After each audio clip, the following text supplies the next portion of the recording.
Welcome to Matters of DeCorum. I'm Scott Corum. This is what matters to me.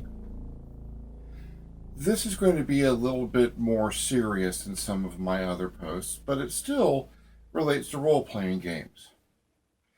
I had a conversation recently that made me think that maybe this video might be necessary.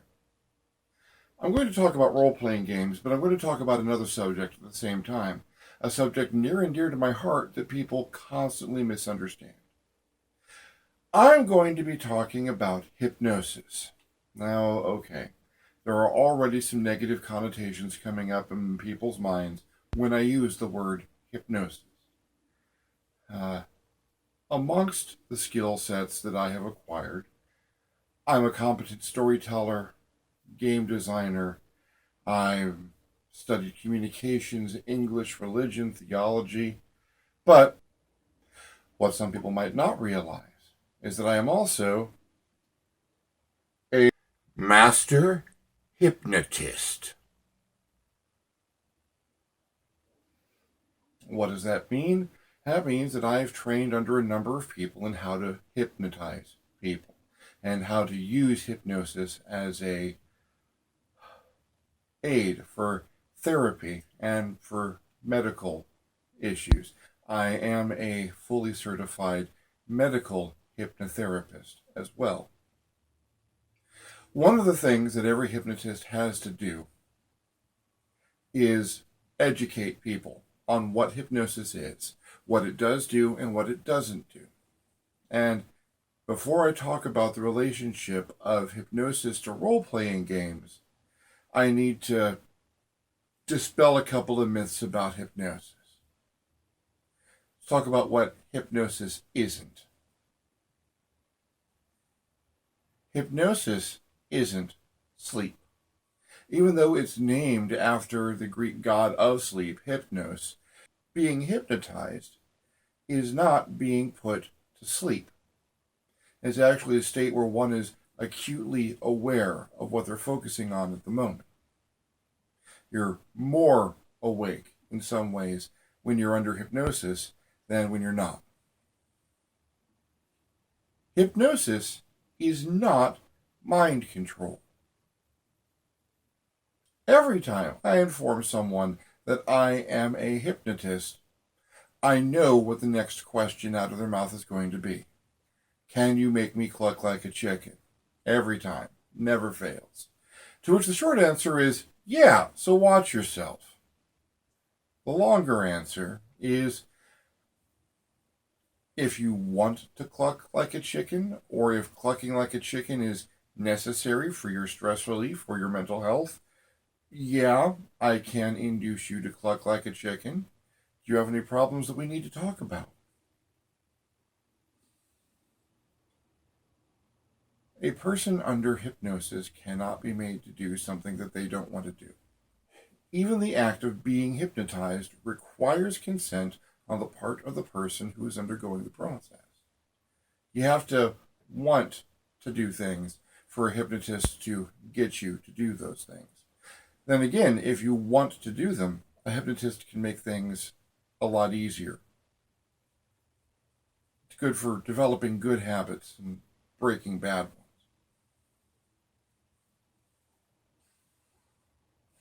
Hypnosis is not an artificial state. You've been hypnotized a number of times already today. When you wake up in the morning, between the moment that you first start to become awake and you finally open your eyes and start to act, you're in a state of hypnosis. At the end of the day, when you close your eyes and start to slip into sleep, you're entering a state of hypnosis. Whenever you focus your attention on something so much that everything else fades away a little bit, you're in a state of hypnosis. If you have ever focused on something so intently that if someone had to call your name and snap their fingers, do something to get your attention away from what you're focused on, you're in a state of hypnosis.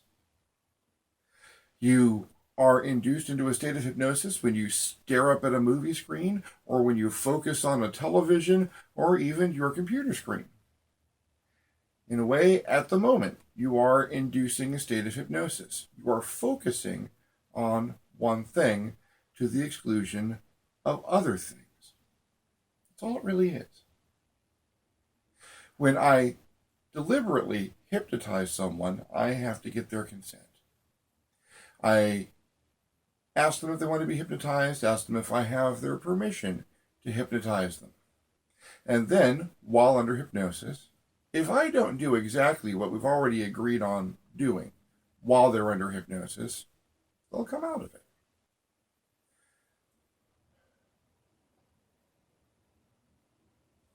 Hypnosis can be used to be a tool in less savory practices. It's used by advertisers who understand that when you focus on that screen, when you focus on that movie screen or that television screen or the computer screen, that you are a little more suggestible. That's what hypnosis does. It makes you accept suggestions more readily. There are lots of ways to divide up how the human mind works. Left brain, right brain, id, superego, ego. But I'm going to talk about dividing it into the conscious mind and the subconscious mind. Now, the conscious mind is that agent that you constantly use. It criticizes things. It makes judgment calls. It has a function over short-term memory, and it determines whether a suggestion you're given is one that you're going to accept or one that you're going to deny. It's a gatekeeper. The subconscious mind does not make decisions. It takes information. Without the gatekeeper, suggestions can go straight into the subconscious and bypass critical faculties. You go into the movies, you're waiting for your movie to start, you're focusing on the screen, there's an ad for Coca-Cola. And there's this 20-foot tall, icy cold, condensation dripping Coke with fizz just coming over the top, and you can see the ice peeking out, starting to melt, and couldn't you just go for a Coca-Cola? Advertisers know. Of course, if you realize that advertisers know, and that that is what they're trying to do, you have put up a barrier to that. You have decided that you're going to consciously reject that. And that's why hypnosis isn't a form of mind control. It isn't a Svengali make people jump off of a building when you snap their fingers or count to 3. You do have defenses against things like that happening. But when you focus on something and everything else fades away, when you start to make the things that are suggestions to you real in your mind, you go into a state of hypnosis. And if you enjoy those things that are being made real to you in your mind by suggestion, you will go deeper into hypnosis. It's enjoyable. There's a lot of benefits to hypnosis. It can be used for relaxation and stress relief. I've helped people quit smoking. You can even hypnotize yourself. It's not as effective if someone else does the procedure for you, but you can give yourself suggestions that help improve your life. That, as a hypnotherapist, that's what I do. I induce a state of hypnosis so that suggestions for improving your life can go straight to the subconscious and be remembered, carried, done.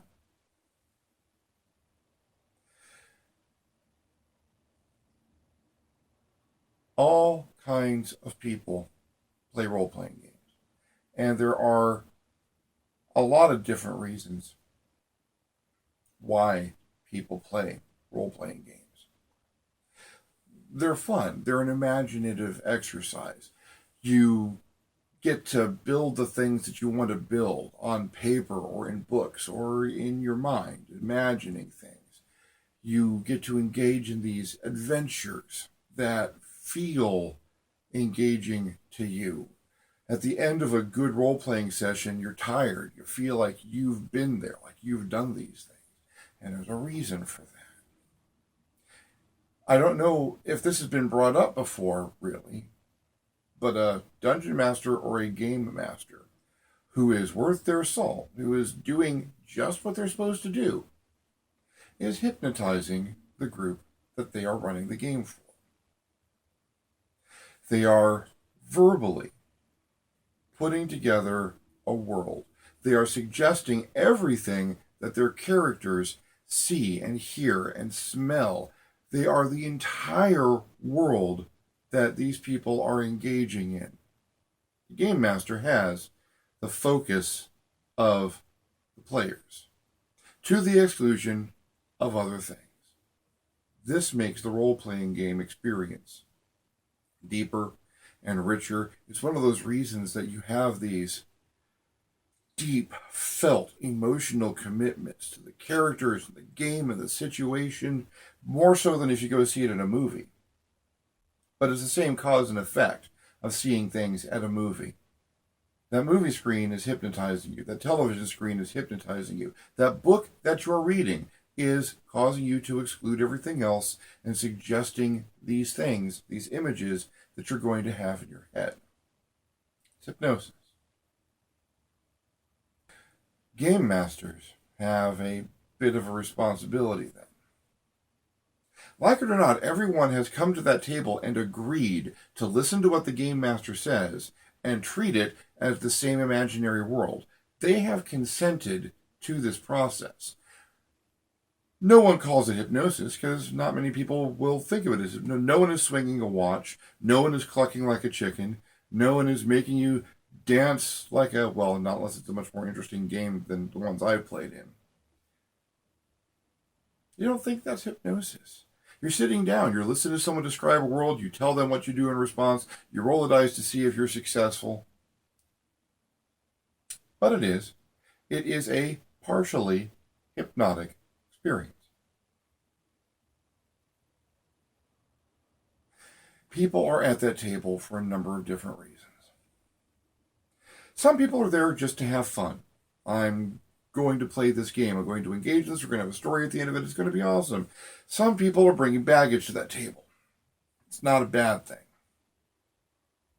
Because role-playing can be therapy. And for some people it is. Role-playing allows people to experience things they may not be able to experience in their life, that they feel a need to experience. Blowing off stress by cutting the heads off of orcs, and experiencing a level of success when everything else seems to be a little bit dimmer in their life. Building up experience and becoming stronger and more dexterous, more powerful, more skilled when you don't have those opportunities in your actual life, or at least none that you can access right now. That's therapeutic. That can give people that endorphin rush that they need to get over a rough spot. Nothing wrong with that. A game master can bring things to the table too. They can bring a need to compete, exceed, and excel, a need for the spotlight, a need to be the winner. That's where you might run into some problems.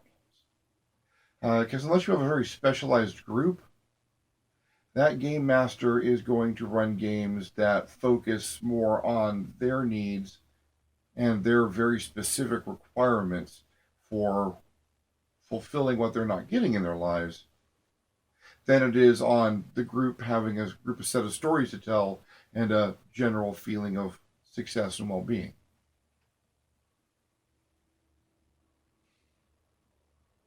Game masters have a certain responsibility.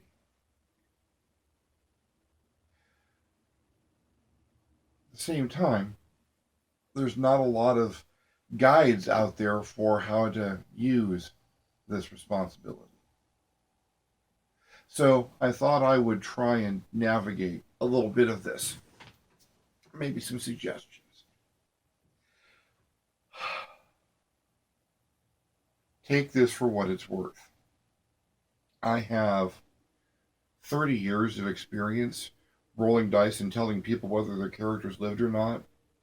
I have a background in psychology. Aside from being a master hypnotist, I carry a Director of Christian Education certificate. I don't use it, but I have one, which included an awful lot of counseling, and I've got a bucket of psychology under my belt. Group dynamics. And I'm going to see if I can encapsulate some things. Remember that for every complicated problem, there is a single, simple, easy to understand wrong answer. Complicated problems often have complicated solutions.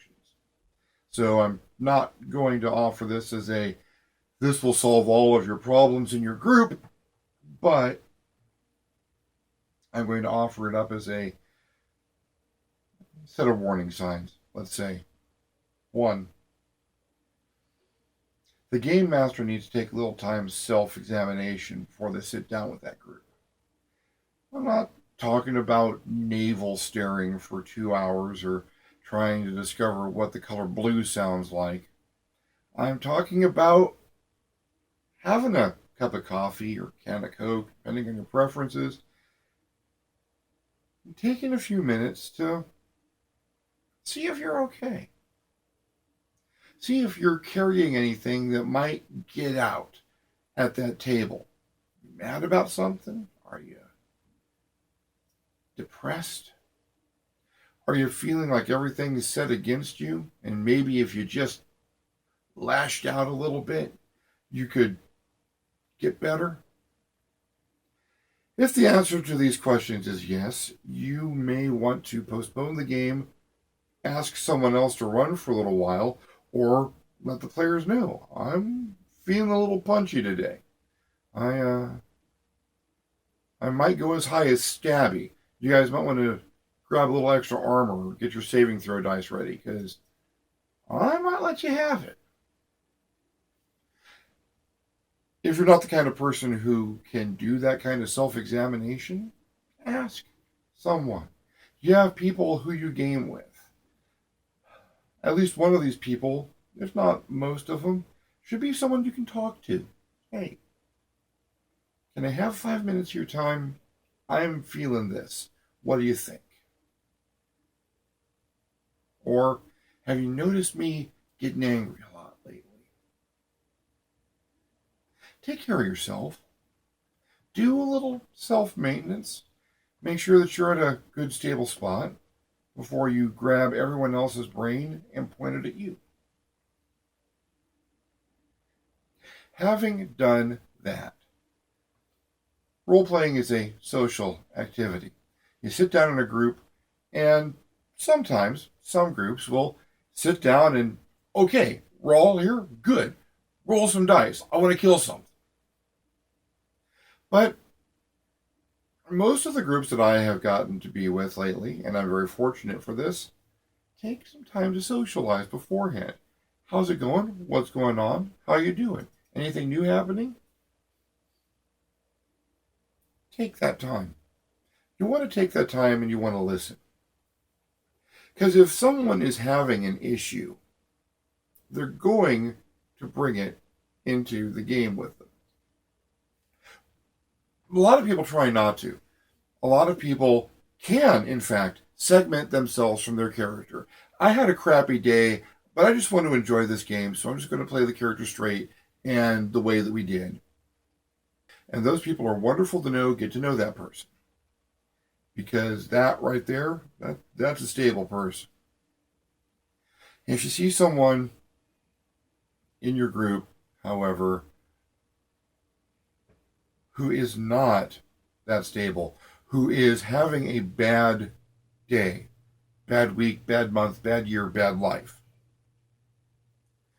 you can expect a little bit of that may come out in the game. Now, that can be in the form of, I want the biggest, strongest, most powerful thing I can possibly get. I want a gun so big that I can kill everything in one shot. I want a button that turns off your adventure and lets me run around and do whatever I want. You have a player who's in a superhero game and starts randomly beating up cops because they can. That's the guy. Person in the D&D game who min-maxes their character, levels up, and makes sure that there's absolutely nothing that they can not stab. Issue.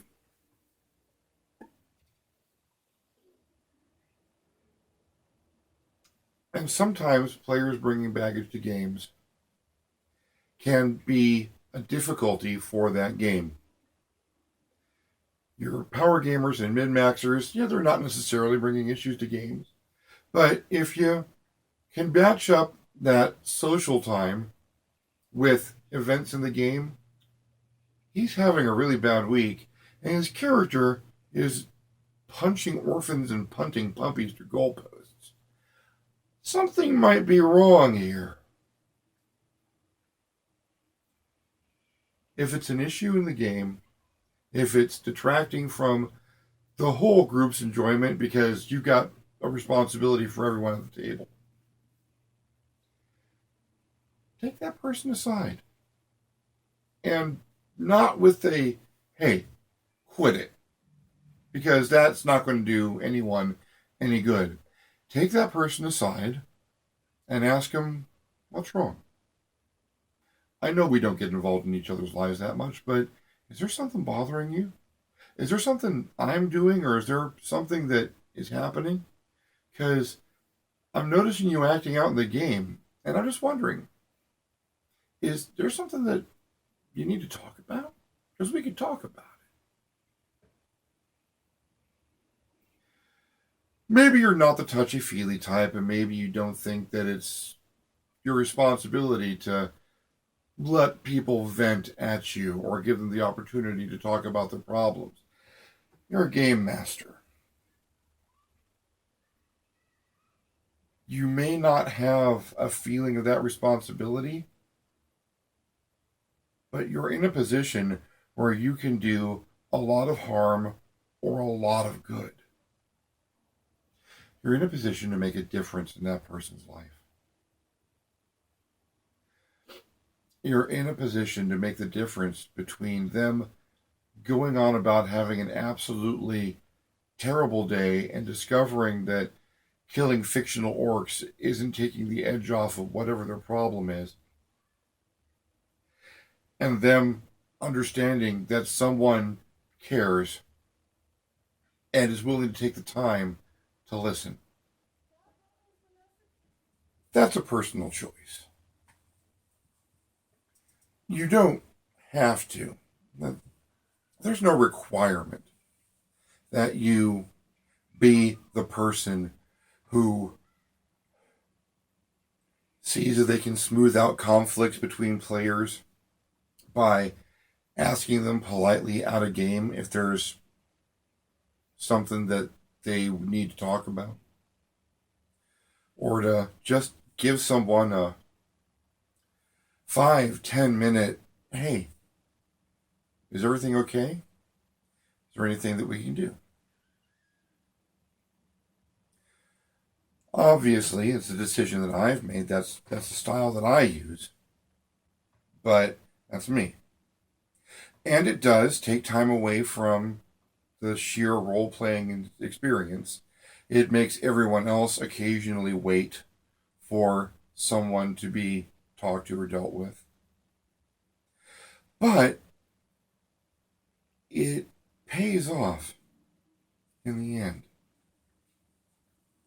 It pays off in the form of a more engaging game when people's difficulties have been addressed and they can get back to just having fun as opposed to trying to exorcise their own demons. It pays off in a more tightly knit group when people trust you, and because you've demonstrated qualities that allow them to trust you, they engage a little bit better. Trust is great for hypnosis. Trust, consent, communication. It works for any number of things, and it's a philosophy carried across a number of different disciplines and lifestyles. It is vital for hypnosis to operate all three.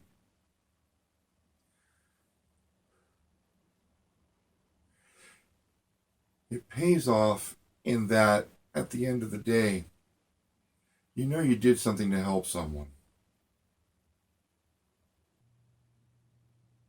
If you're going to be the kind of person who does that, remember, listen before you even think of making suggestions. Ask questions so that that person knows that you're engaged and trying to find out about their situation. Make sure they know that you understand and you're sympathetic before you offer any suggestions, if you have any. And whatever you do, keep it to yourself. That's part of the trust.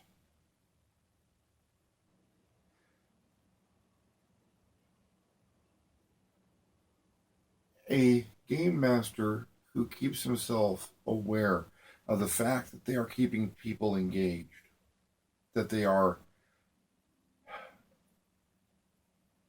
facilitating this openness of the suggestible subconscious and this social interaction.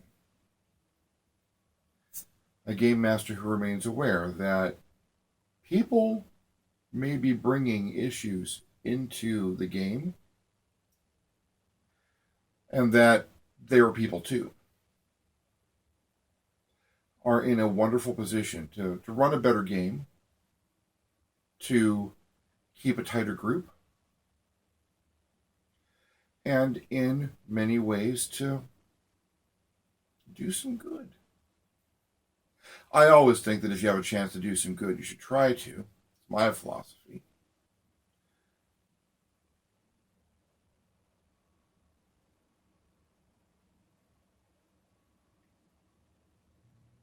Because a bad game can wreck everyone's day.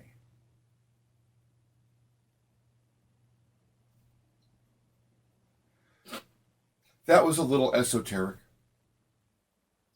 If you'd like me to discuss role-playing games or an aspect of role-playing games or hypnosis or any subject in more depth, comment, like, subscribe, share, and I'll be happy to address things that people would like to see more of. I would like to thank my friend who, in a long conversation, inspired this particular post. You know who you are. If you want your name mentioned, let me know.